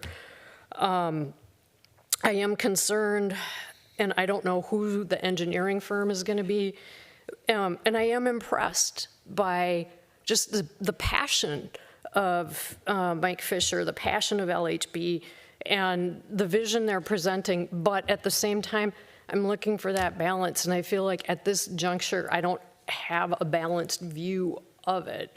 And also thinking about, you know, the plan ended up in one of the TIF term sheets, and, you know, so, and that was LHB, and then they evaluated the Macy's site and determined that it was TIF eligible, and there's the $20 million that could go to supporting it. And I am really uncomfortable with all of this. I do think we need to work on safe pathways. I understand totally, you know, and there was that statement, people will not go half a block away to go across a bridge, but a tunnel is essentially a bridge turned upside down. Are they going to go half a block to go to a tunnel? I sort of doubt that. The study that I cited earlier for density and building in this area, I believe was the study that led to the grant that was given, and there was going to be a bridge, and they ended up deciding to use it for at-grade crossings, and I can see the logic of that. And part of me, I look at this map and I think 20 million on a tunnel, and we still have the France-Hazleton intersection, that northeast corner where you have to go off the sidewalk into the street because the light pole is in the middle of the sidewalk. You know, so we do still need to work on our crossings and our intersections and all of that. So, you know, for this reason, I feel like it's premature to launch this now. I wish we had had more objective analysis all along the way, because we could have been troubleshooting. And I feel like what has been happening has been promoting. And I see, you know, I understand the rationale behind that, but at the same time, I feel like it's pushing potential issues and costs that we should be addressing now down the road. So I don't think I can sign on for bumping this up to the next level. Thank you, Member Risser. Let's first of all attempt to resolve an issue that you've raised, that the city hired the firm that supported the tunnel. I think Manager Neal and Mr. Neuendorf, you should explain the process you went through and why you determined to hire LHB to do the engineering work to determine whether this was even feasible, is what I recall. Sure. So far, we've worked with 3 different companies. We started off working with an engineering firm that does pure engineering, and gave them a very simple task to address some of the basics, like the water table. Where's the water table? Can we even dig down or not? And if we go over the road, how high? And then that was about the time that the bridge on the crosstown got hit twice in a row, a bridge that should never be hit, but it was hit twice in a row. So then we asked the engineering, okay, that's what the standard is. How high do we have to go with the bridge to avoid getting hit, even though you said it'll never get hit? And that engineering firm gave us some nice straight lines and some very long, unappealing walkways. Because to go higher and higher to avoid getting hit and damage, the ramps coming off are enormous. And so that initial engineering approach took the philosophy of the shortest distance between 2 points is a straight line. Would you walk on a straight line in a place that is completely unappealing? So based on that initial cut, that initial work, I learned two things. An overpass or an underpass is possible. And if we go further, I want a firm that's more balanced, that doesn't just look at straight lines, that takes that human account. We talked to a handful of firms, a few declined us. They didn't think it was possible, they didn't want to get involved. We then worked with LHB, and they thought it was possible. One of the things I like about that company is, number one, they're enormous. So they have expertise in a whole variety of fields, but they really bring together that human element, like the landscaping, kind of soft human approach, with the rigid and rigors of engineering. So you get a nice balance. And they came in with their budget, and it worked out good, and we moved forward with them. So that's the reason that I went with that type of firm. And I mentioned earlier in my remarks, if we do proceed to preliminary engineering, I want to hire an engineering firm, but they need to have like a landscape partner, because that human feel is absolutely essential. And will LHB bid on the future contract? I don't know. I presume so. This is the work that they do as a firm. But we want to make sure that it's not just a rigid engineering approach. It needs to be a human approach. Manager, did you have any supplemental? No, that was okay. that's what Thank we you did. for that. There was some conversation with Councilmember Agnew about, how do we pay for this in the interim? And I just wanted to kind of tag along on that line of thinking that she had, which was a good line of thinking. So you said that we have some funds available in that old Centennial Lakes TIF district we could use to pay for the next phase, engineering phase. Are those recoverable expenses for the TIF district that was set up to accommodate this particular project potentially, if we decided to go forward? If we do the right paperwork, let's say that we get some kind of grant funding to build all this, I believe if we document it properly, we can reimburse ourselves for that initial preliminary engineering. The conceptual work is our investment. So the expenses in the past, that's our investment to get to this point. But once we actually go into the engineering phase, those should be. I would rely more on Mr. Milner's expertise as far as what kind of paperwork needs to be recorded. But there should be a way to do that.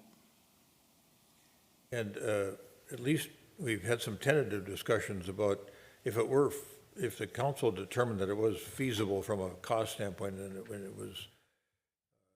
was something that we should be doing for the public. Maybe you should articulate again what the TIF district holds in terms of possibilities for assisting and paying for this project. Sure. So at this location, we have two TIF districts, one on the west side of the street, one on the east side of the street. A lot of presumptions, right? The west side, we know that they're moving forward.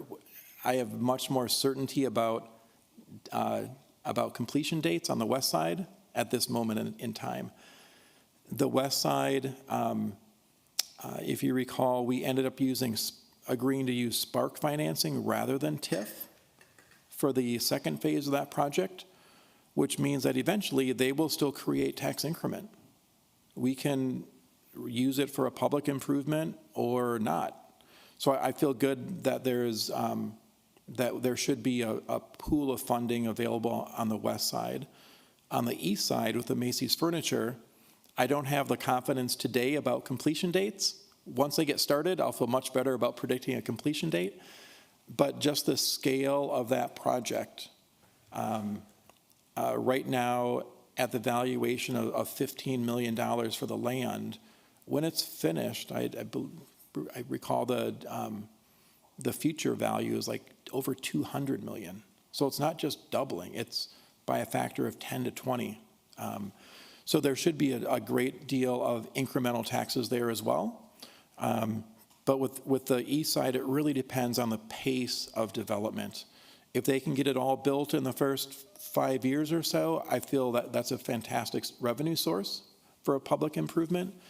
If it takes them 20 years to build 4 buildings, it's not going to be a good source. So before we make a firm commitment on whether or not to build this, my recommendation is to wait and see what the schedule looks like on the east side. Because if we are going to rely on TIF and not outside monies, I'd want to make sure that there's a revenue stream of TIF coming in, because you've expressed many times over the last year and beyond that this type of public improvement could be an amazing asset, but not amazing enough that you're willing to hike up the general purpose tax levy. So that's the constraint that Chad and I have been working with, is find funding without impacting the tax levy. Yeah, and I think that's an inquiry, the line of inquiry that Member Pierce had, which was just reaffirming of what we've been talking about all the way along. All right, and I joined several of my colleagues, I think, in supporting going to the next step. I've had so much, I'd say, positive reinforcement from the business community, which I didn't expect to see. Businesses that have told me that they're on the east side of the France Avenue, but they would have thought strongly about being on the west side had there been a connectivity method where they could have walked across without getting in their car and driving across. So, because everything they wanted to get to was on the east side. So there's input coming from all kinds of directions here on this, including those folks that are concerned about cost, and those are always legitimate concerns. So, but in terms of whether I'd support some of my colleagues that want to go forward with this and go to the next phase and see where we are from a cost standpoint and an engineering standpoint and all the other elements that you've set forth here, I would support that notion as well.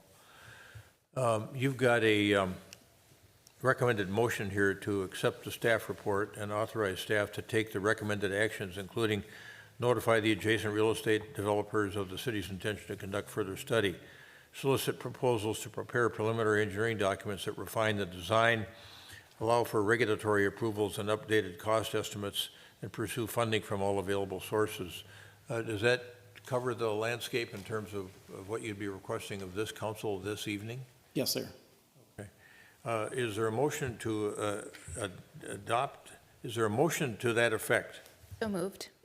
Second. Member Edina moves, Member Jackson seconds the motion to accept the staff report and authorize staff to take the recommended actions, including notify the adjacent real estate developers of the city's intention to conduct further study, solicit proposals to prepare preliminary engineering documents that refine the design, allow for regulatory approvals and updated cost estimates, and pursue funding from all available sources. Having provided that encapsulation of the motion, is there further discussion? All those in favor of adoption of the motion say aye. Aye. Aye. Opposed? Nay. Carried. 4-1. Member Risser is a nay, and we'll proceed to the next phase. Thank you, Mr. Neuendorf. The motion is carried. The motion is accepted and approved. And now, Manager Neal, we're going to turn to you to talk about the amounts that we have in the unassigned general fund, those balances. We made a couple of decisions already with respect to Lewis Ridge Park Shelter Building, Lewis Park Shelter Building, not Lewis Ridge, that's the condominium project. And then also some other expense that we're going to do, the study, the quiet zone study. But you've got a couple of other ideas as well. I do. Thank you, Your Honor. Yeah, I wanted to make that clear. We're not seeking any additional changes or approvals necessary on Lewis Park Shelter and the quiet zone study. You've previously approved those, and that's good. Those are moving ahead slowly. What I'm going to propose to you tonight is that there were two components of the project budget for the filter room project at the Aquatic Center that I think are good candidates to use additional unassigned fund balance for, and that is to cover the estimated cost of possible tariffs on the raw materials that will be used at the pool, and the other is to provide a project contingency. If we do that with these funds, we do not then have to add those to the project budget.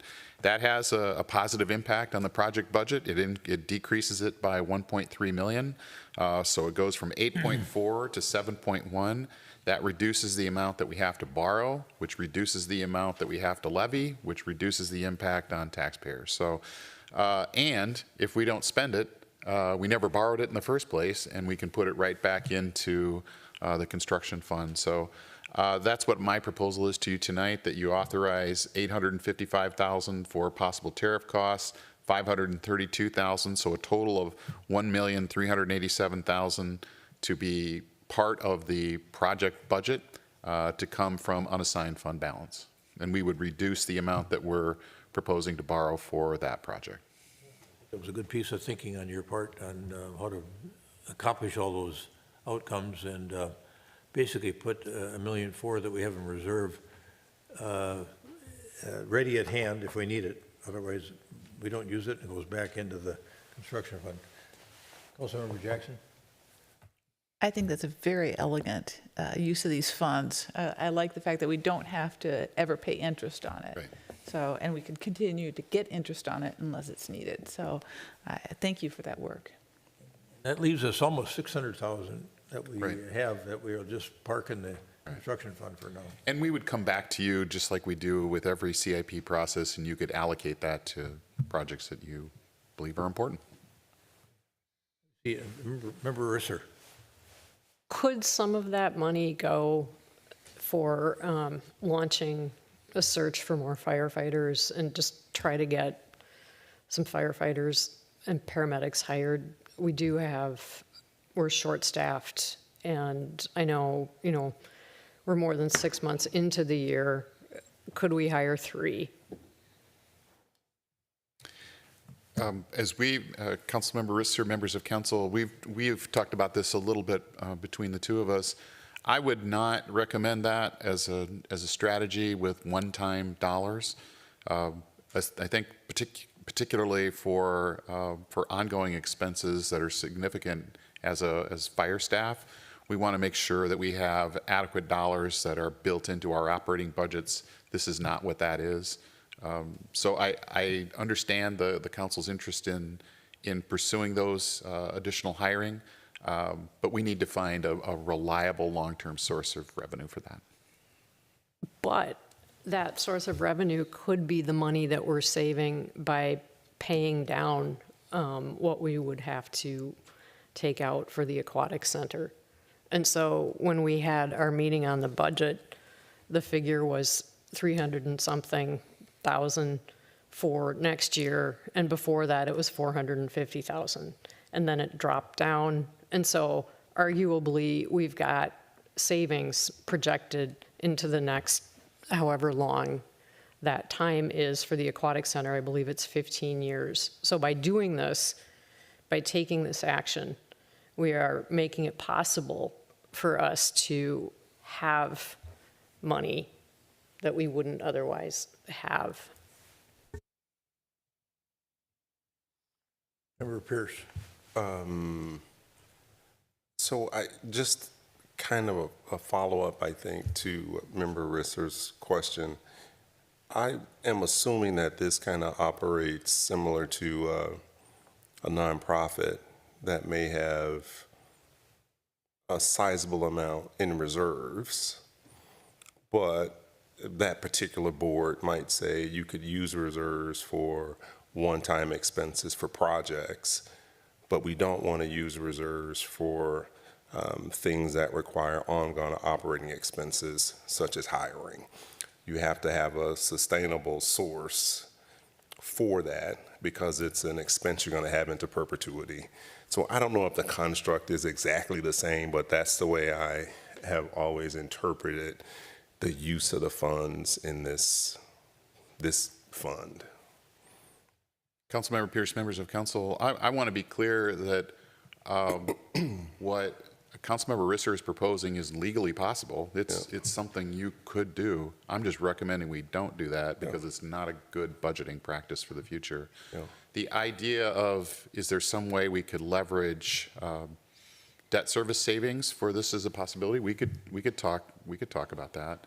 I think the concern that we would have in finance and management of the city is when we do things like use the one-time dollars for ongoing expenses, that eventually attracts the attention of Standard & Poor's and Moody's, and they ask a lot of questions about it. So they get to see those kinds of things. They ask us questions about it. They wonder why we're doing it that way. So that there is some recognition that there's some risk to it, but it's a legal expenditure. Yeah, okay. And then, so the only other comment I had, and this is more of probably more communications or maybe as we move forward throughout this next fiscal year, just thinking about how we can frame priorities that we have as a council, and then when opportunities like this come up, be able to make the point that, so one of these, we've talked about quiet zones, right? So that is a priority, and we understand why. The Lewis Park shelter, right? Earlier in the year, we pulled that off, but we said, hey, if we can figure out a way to do it, we'd like to have that done. And so I would just like for us to really think about how we can always take the public back to these things we said are priorities. And you could even use that construct when we talk about firefighters in this context. Maybe this isn't quite the right source of funding for that, but it still is a priority for us. So I would just encourage us to think about, as we move forward, how we can always kind of remind people and come back to these are the funding priorities that we said we're going to try to be creative and meet. But I support doing this. Thank you. Thanks for that. Councilmember Jackson. Yes, thank you, Mr. Mayor. So I'm reminded by Member Pierce of our pillars, our budgetary pillars, and one of them is stewardship and strong financial stewardship. And I think one-time money should be spent for one-time expenses. The quiet zones is a study. The construction fund, Lewis Park, is for projects that are capital in nature. And so I think that I just want to remind people that we do have values that we make decisions by, and one of them is strong financial stewardship. Member Agnew, anything on the issue? Overall, I appreciate having the inclusion for the aquatic center components. I think that is something that caught us off guard, right? The higher costs. And I think that's exactly the kind of thing that we should be applying this kind of, I don't know, excess or unallocated funding for. So kind of echo recent statements. I would just add that I think over the years when our finance department has received these fiscal excellence awards, that it's because they follow sound accounting principles. And I think Member Pierce did a good job of articulating, how you use one-time monies, what's the proper thing to be thinking about there versus long-term obligations that require sustainable sources of funding. So, and to the point you made, Manager Neal, I think, the reason that we're in the position we are where we, year over year, are getting double AAA bond ratings for over 20 years in a row now is because of the practices that we have internally in our finance department. And because we are responsible in how we spend taxpayer money. And we built value here over time that constantly is increasing I'll say it, the market value of our town, which since the Great Recession has gone from about $8 or $9 billion to probably over now $18 billion in market value. So all these things that we do to be fiscally careful, while being sensitive to the notion that Member Risser raised that we're understaffed from a fire standpoint, fire personnel standpoint. We all recognize that and want to solve that issue too, but I think we are thinking about it through the budgetary process where we've got some sustainable source of income through the levy as opposed to using these one-time money. So those are just my observations.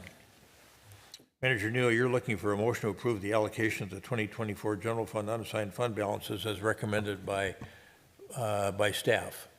Is that yes, correct? I am. Yep. All right. Is there a motion of that effect? So moved. Second. Member Jackson moves. Member Pierce seconds the approval of the allocation of the 2024 general fund unassigned fund balance as recommended by staff. Any further discussion? All those in favor of the motion as stated, say aye. Aye. Opposed? Carried.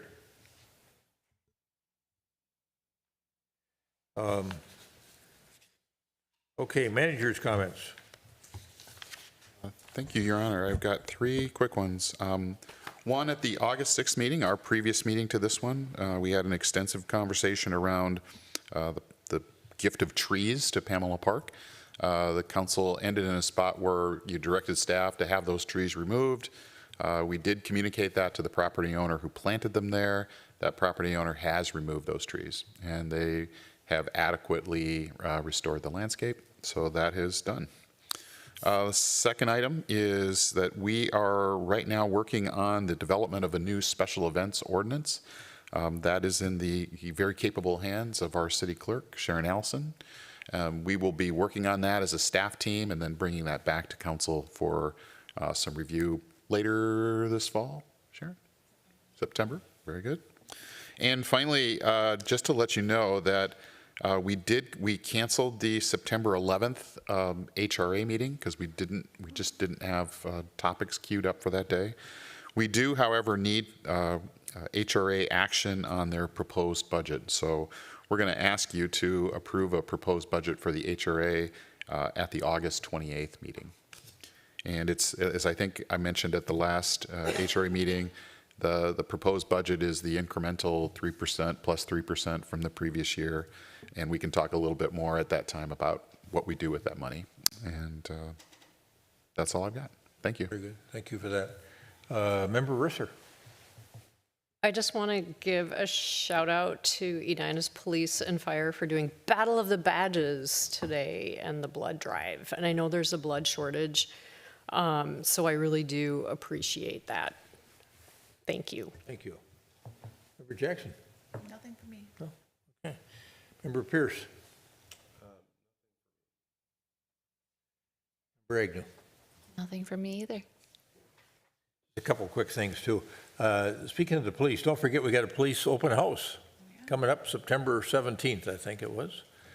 And we'll be taking over the street again, I think, up here on the 50th. And it was a great activity last year. And that little shuttle service that we had worked out fine as people parked a little bit further away, but it was really it was a home run.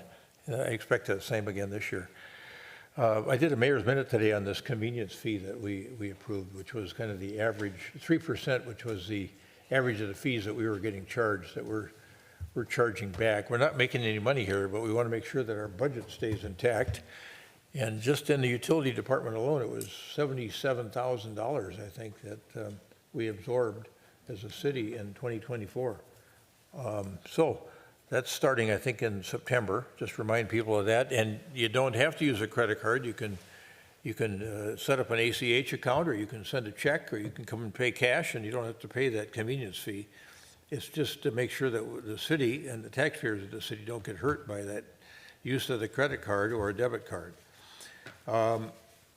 We've gotten some emails around the Equity Strategic Action Plan, and I think that could use some more public sort of explanation of what's all that about? What are we doing here in terms of that plan? And what was the role of the council and all of that? Because people have asked about that too, so I think that would be something to put on the list.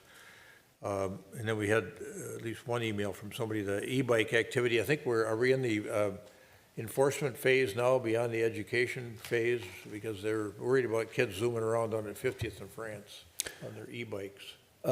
Mayor, I would say it's a hybrid. So if we have continuous behavior patterns, problems, then we absolutely will move into enforcement phase. And